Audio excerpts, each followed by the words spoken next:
the history of therapeutic grounding on this edition of Truth and Love.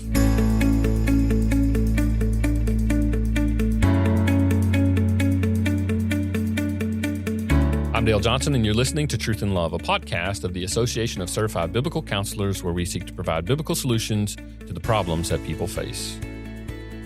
This week on the podcast, I'm thrilled to have with me Omri Miles. He serves as pastor of Grace Bible Church in New Orleans, Louisiana. He holds degrees from the Expositor's Seminary and the Master's University, as well as certification with the Association of Certified Biblical Counselors. He spent more than 15 years in Tempe, Arizona, training for ministry until he was sent to plant a church in New Orleans East, where he now lives with his wife, Emily, and their 5 children. Omri, I'm so grateful that you're here with me this week and this month in particular, which is Mental Health Awareness Month, to talk about this very important issue of the history of therapeutic grounding. Thanks, brother, for being with me. Thanks. Great to be here. Now, some people may or may not know about the concept of grounding, particularly therapeutic grounding. We're going to dive in a little bit to the history. So you're going to give some background here. I'm just curious as to what piqued your interest in this particular topic. We certainly hear about the concept of grounding, therapeutic grounding. It's been a part of the discussion relative to biblical counseling in relation to clinically informed concepts. So I'm just curious what piqued your interest here. So ironically enough, at the 2024 colloquium is really when I started looking into this, because the issue of grounding came up when we were in Kansas City. One of the presenters mentioned grounding, encouraged grounding, that it could be faithfully practiced. And as I heard and read the description of what grounding was, I happened to be preaching through Psalm 119 at the time. And the Lamed stanza, the 12th stanza in Psalm 119, that actually talks about creation, just seemed to address that very issue. And so in dialogue at the colloquium, that's when I brought this up. It initially came into my mind, and just since then haven't really been able to shake thinking about it. And as I've been reading more and more and hearing more, grounding just keeps surfacing. And so it compelled me to just look more and more into what's involved, what does it include, what qualifies as grounding. And so since, over the past year and a half, I guess I've been thinking and studying more about this. Yeah, that's so helpful to give a little bit of the background and the interest that's driven there. Talk a little bit about, as you've studied this, look back on some of the history, the origin of the practice. And listen, I want to preface this. I think it's important for our listeners to pay attention. When we're hearing about a technique, it's not an immediate dismissal. When we're hearing about a technique or something methodologically that's proposed to be utilized in counseling, it's important that we go back, we research, we find out where this idea came from, where these philosophies began, because we believe methods are not neutral. They are intertwined in the ideas that brought them about, right? The technique itself, for example, is trying to fix something or repair something. That all comes about based on a worldview. And this is something that, Jay Adams, I think, did very well. I think David Powlison did this very well. I think for us, we're trying to do our best to do this well. And so talk a little bit about the origin of the practice. It is significant. It is important. So give us a little context there. Yeah. So this came up when I was reading a journal article from a secular research journal on trauma. And the article was specifically on grounding and attributed the origin of grounding as a therapeutic practice to a man named Alexander Lowen. And so they kind of mentioned him in passing, but said that bioenergetics was the system, the counseling system from which grounding arose. And so as I looked into it, looked up a little bit online, it seemed that things kept coming back to Lowen. So I bought his bioenergetic book, read it, and biblical counselors, now that I'm reading more about the history, I don't think biblical counselors realize where this is all coming from. So Alexander Lowen was psychoanalyst, he was a psychotherapist, and he developed bioenergetics. So bioenergetics was his ideology or really worldview about how to help people overcome personality problems. He was a disciple of a man named Wilhelm Reich, and Reich was the founder of something else called organ therapy. Now, the without going into great detail, the reason this is important, the tie between these two men, is because at the foundation of their worldview, they believe that mental health or a healthy personality involved or had a lot to do with your sexuality. And so being able to perform sexually well was actually at the foundation of what was wrong or healthy with people. Now, Lowen came out of Wilhelm Reich, and he was discipled, or he was taught, and he was the client of this man named Wilhelm Reich. And so he resolved some of his own personality issues through his therapy, and then developed bioenergetics sort of as a branch off or a furtherance of this ideology.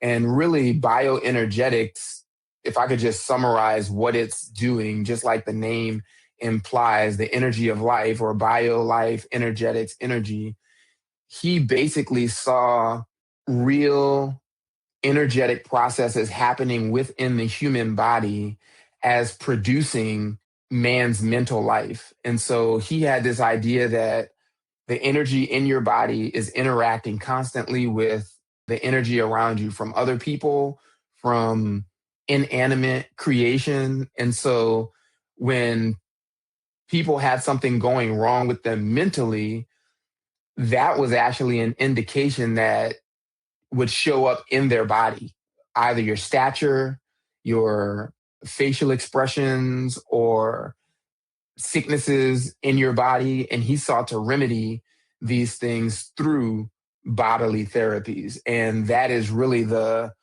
place, the setting rather, for therapeutic grounding, because grounding was one of the bioenergetic techniques that sought to help people overcome trauma or different things that they came in for counseling to address. It would be things like hysteria, for example. So when you're thinking about Freud and Reich specifically, that's exactly what they're rooted within, is the concept that when we have hysterical moments or things displayed in us, whether it be body language, facial expressions, as you mentioned, or fits of anxiety or depression or whatever, it's all explained by this deterioration or fixation at a certain level of sexuality. Now, notice the time frame that you're describing, I think, is really important, because when we get to discussion about time frame, this kind of thinking is not possible without a Darwinian closed system That's right. that really focuses on naturalism and materialism, because now they're trying to explain the human person from a closed system. Okay, what I mean by closed system is that there's not something out there, a creator God, who's impacting us down here, and we're not morally responsible to him. This was a new way of describing the life inside, the psyche. The psyche had been redefined in lots of different ways, and Freud picked up on this within the framework of a Darwinian worldview.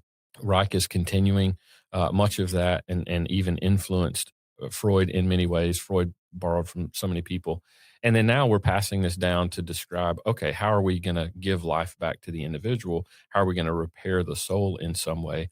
And we get to this concept, which is, by the way, a very mystical framing. And this framework is disconnected, morally, from the concept of God or guilt or shame or anything like that. It is rooted in the concept of sexuality being the primary basis of human nature. And you can start to see theological concepts replaced by this naturalistic, materialistic focus. So no wonder we come to a conclusion where we think some other methodology is fixing what's broken, because we're redefining what we think is broken in humanity.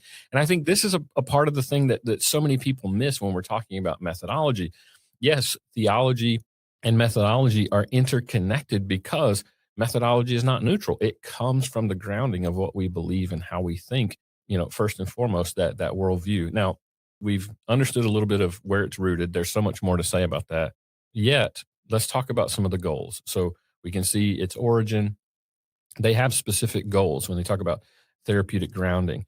And I want to be careful here. I want to let you run with the concept of goal, but I want our listeners to be thinking about this. We talk about several in the clinically informed world talk about redeeming or retrieving these types of concepts for a certain goal. Their goal is very defined. And by them, I just mean the therapeutic grounding, not the CIBC guys, but the therapeutic grounding is very defined and it fits within that worldview. And I want us to notice that that's distinct from what biblical counseling has described, right? Biblical counseling describes the aim, the goal is sanctification.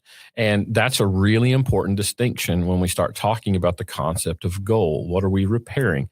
And this is where I think we're going to see a divergence, right? Of, biblical counseling versus the way the secular therapeutics approach this concept. And it can't just be overtly borrowed in this type of way or implemented. So talk a little bit about goal, and then maybe we can dissect that distinction. Yeah, so Lowen says this on really the introductory page of bioenergetics, and grounding fits within this package, in this goal of bioenergetics is, quote, to help a person get back together with his body and to help him enjoy to the fullest degree possible the life of the body, end quote. So grounding fits in with that, because if he's right about the energetic processes in the body producing personality difficulties or abnormalities, then grounding, when you're trying to get over fear, some type of panic, or calm the body, then that is one way to achieve what bioenergetics is aiming at, where a person has to be at peace or unified with his body. And obviously, the assumption there is that they're not at peace or unified in some way with their body, which is why they're experiencing the mental difficulties. Now, as you described this, Omri, it's very intriguing to me when we think about any counseling approach, any methodology that we employ. A counseling system has to have at least three things minimum. The first thing is they have to have an understanding of what they think is true or right or healthy about a person. The second thing is what makes a person broken. Like, what are the concepts? What are the problems that we are identifying? And then what are the solutions? How are we achieving those?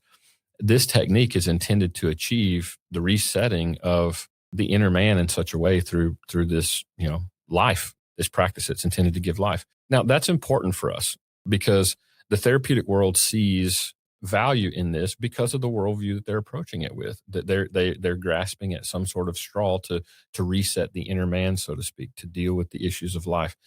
Let's talk about in the therapeutic world how this concept of therapeutic grounding is currently being employed. And I think that'll help get us a little bit further down the road when we start thinking about the history of it in relation to where we are in the biblical counseling world right now. The last time I taught on this several weeks ago, somebody, when I brought up grounding, they thought I was going to be teaching parents what not to do with their children. So a lot of people don't even realize therapeutic grounding or grounding really is a set of methods that seek to alter the body in some way, namely what's happening with the brain, and seeks to avoid some type of fear response, usually by accessing the senses. So it could be smells, touch, things that people see, things that they're hearing. And by getting people to fixate or emphasize or focus on one of these five senses, then it's supposed to essentially, like you said, reset in some way the body that avoids or takes them out of a fear response that they're currently experiencing. So people who've been diagnosed with PTSD are often using grounding techniques, or some anxiety disorder are using grounding techniques. And again, that's just through the senses. The counselor is guiding the person he's counseling to focus on these senses to stop the panic. Now, what's interesting is part of what you're describing, I think is important for us to distinguish here. Perception becomes reality. And so the goal in this physical perspective is let's utilize the senses to see what we can detect around us to recapture reality so that we're not responding in a way that's inappropriate. And I think it's important that what their goal is they're trying to reset this inner man. They're trying to recalibrate the somatic responses that are happening. And so it's important that we distinguish the difference here. There is some level of where they're seeing the concept of perception that's reigning at that particular moment. They're trying to bring a person back to reality. Before we get into maybe my final question about how is it being utilized by some who call themselves biblical counselors, I think it would be important for us maybe to consider even a little bit here, how do we think about bringing a person back to reality? So biblically, it's not unusual that a person would be deceived, right? In their perception of a thing. You thought so and so said this, so you responded in a particular way, which may have been an appropriate response. If that's what they really said, they didn't really say that. Then it's clarified that, oh, you said something that was really inappropriate and not helpful. And so now it resets you back to reality. When we're thinking biblically about something, the way the Bible describes is that theological truth is the North Star, right? The promises of God really is the North Star. It's the thing that recalibrates our heart. It's the thing that Paul says when we renew our mind, that it recalibrates us. It grounds us into reality, so to speak. And what we're describing in this secular therapeutic approaches is they're trying to accomplish that same thing by another means. And that's not the means provided by Scripture. I think that's an important point for us to emphasize here as to what's at stake, right? And maybe in a future podcast, we'll talk a little bit about this. But I want to get to the final question, let you kind of finish this expression of history and why we should care about the history. And the final question I want to ask is, how are biblical counselors trying to leverage this concept of therapeutic grounding with embodied practices? And just a number of biblical counselors, not all who encourage grounding or say it's a legitimate practice that can be utilized in biblical counseling, actually use it themselves. But this is being encouraged that in biblical counseling, counselees are taught to fixate on some element, could be even in the room, the fibers in the carpet, the firmness of the table, that are being used in counseling, and those things are supposed to bring some sort of stability to people being counseled. Now, there are variations of this. I think the very best attempts at this actually seek to leverage whatever is created to remind people about what's theologically true. God is like a rock in some way. Let's talk about this rock that you're holding, how it reminds you about God, what's true. And so in those instances, though, I would argue that you're not actually practicing grounding. Perhaps it's up for debate. I think it would be a worthwhile discussion to describe, is that actual grounding or are you doing something biblical? And I think the crux of what I would want people listening to hear me say is the roots from which grounding come are not biblical. They're hostile to what we believe as Christians. Therefore, they cannot be wed to biblical counseling. And so either what's being called grounding by biblical counselors is not actual grounding and you're doing something biblical. And so we can ditch the clinical language and just call it what Scripture calls it, or you are practicing something that's clinical, that's secular, that comes from atheistic presuppositions, and you're not actually practicing biblical counseling. But it can't be both ways. There was something about that during your last comment was important to mention about what Alexander Lowen believed. He sought these somatic interventions. He utilized those because he did not believe that there was an immaterial self. He didn't believe there was a soul, a spirit, a heart. And even in this book, he describes how those things are assumed by many people, but he basically dismisses them as outdated, antiquated way of thinking. And so you speak about this closed system, his somatic interventions, grounding included, make perfect sense if he's right that there is no soul. Obviously, though, since there is a soul, then he misdiagnosed and offered an illegitimate cure, one which Scripture has a superior, is superior, offers superior answers to. I think what you just said is one of the most critical points is if we give him his premise, right? The worldview, that the backdrop that created the methodology, honestly, like it makes sense. I remember sitting in my college psych classes. I did a major in psychology. And I remember thinking biblically that if you give them their premise, then what they say is the answer actually makes sense. And that's the difference, is we can't biblically give them their premise to say that there is no God, there's no soul. He's following Freud and Darwinian thinking, and he's being consistent with that. And so we have to be cautious and careful not to just simply employ thinking, oh, we can redeem something like this. It's aiming to fix something radically different. And we're running a little long. So what I want to do is I want to bring you back, and I want us to have a discussion. We've talked about the history. We've talked about where it's come from. And then what I want to do is to talk about, is grounding actually biblical? Because you got into that at the end here, but I think it's something we can talk about. So maybe we'll bring you back and let's have a conversation about that as well.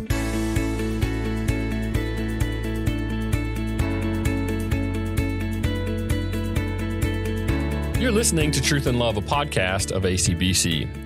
I want to remind you, in our discussion today about the history of grounding, I'm reminded of our fundamentals training. And we have 94 training centers around the United States and even around the world. And as a part of that fundamentals training, if this was intriguing discussion to you today, a part of that fundamentals training is we work through the landscape of counseling. We talk about the secular, we talk about integration, and we talk about biblical counseling, and we help to distinguish the differences between those approaches of counseling.